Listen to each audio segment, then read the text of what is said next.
Most people think they're using AI, but what they're actually doing is typing and hoping. And that's why a small group of people are quietly pulling way ahead, faster than any tech shift we've seen before. I've spent months watching new technologies roll out, and here's the pattern I see every time. The winners don't use more tools, they use better thinking. So in this video, I'm going to break down a simple 7-day roadmap that takes you from AI feels random to AI feels like an extension of my brain. No coding required, no hype, just leverage. So let's start with the biggest mistake almost everyone makes. Stop talking to AI like a human. Most people speak to AI the way they talk to a coworker or a friend. That feels natural, but it's the wrong mental model. AI doesn't understand language, it predicts patterns. So here's a quick example. If I say peanut butter and, your brain instantly fills in jelly, not because it's the only option, but because it's the most statistically familiar. Now, believe it or not, AI works the same way. It breaks down your input into fragments, converts them into numerical representations, and then calculates which continuation is most likely based on everything it's seen before. That's why vague questions get vague answers. You didn't give the system enough signal to know which direction to go. So instead of asking, can you help me write better, you need a structure that removes ambiguity. Now, I use a framework called RPM. R stands for role. Who should the AI act as? P stands for payload. What information or constraints does it need? And M stands for mission. What specific outcome do you want? Here's an example. Act as a senior editor who works with nonfiction creators. Here's a paragraph from my script and my target audience. Your job is to improve clarity, pacing, and emotional pull without changing my voice. It's the same tool, but a wildly different result. By the end of day 1, your goal isn't mastery, it's fluency. Day 2, pick one AI and go deep. Here's where most people sabotage themselves. They watch videos titled 25 AI tools you must use. They open 10 tabs, they try everything, they learn nothing. Instead, treat AI like learning a musical instrument. You don't start piano, guitar, drums, and violin in the same exact day. You pick one and you build intuition. Whether it's ChatGPT, Claude, or Gemini doesn't matter at first. What matters is learning how it responds to pressure, where it gets sloppy, what it does surprisingly well. Spend a full day using one model for real tasks, whether that's writing, studying, planning, or brainstorming.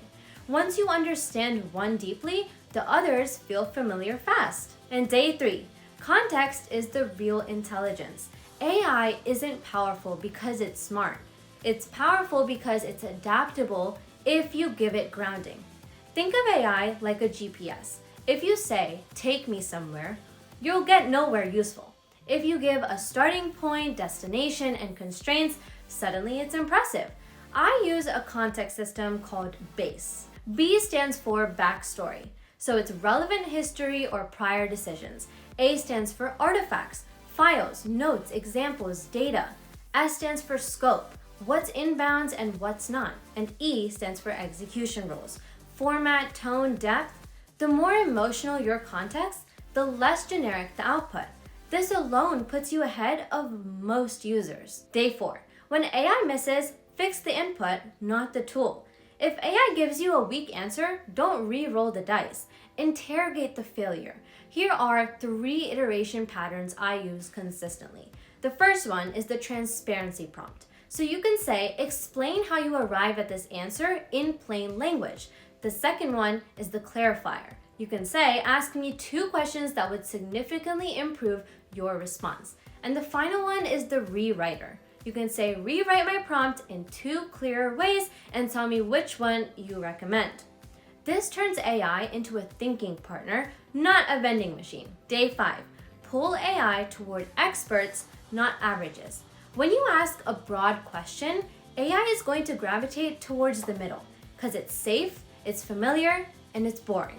So you need to aim at the edges. Instead of how do I become more productive, you can try and say this. Answer this using principles from elite athletes, surgical teams, and startup founders under extreme time pressure.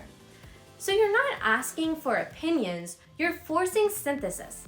And if you don't know the experts yet, ask AI to list them first and then reuse that list as constraints. Day 6. Verify before you trust. AI is confident, even when it's wrong. So you need a verification habit. Here's a simple 5-step check. Identify assumptions, request sources, ask for opposing viewpoints, recalculate numbers, and cross-check with another model. Don't outsource judgment. Instead, use AI to support it. Day 7, build taste, not just output. Here is the final level. The best AI work doesn't sound clever. It sounds like you, just sharper. And to do that, you need taste. I use the sense filter. S stands for specific. Are there concrete details? E is for evaluative. Does it take a stance? N is for novel. Is there at least one non-obvious idea? S is for structured. Does it flow logically? And E is for engaging. Would a human want to keep reading?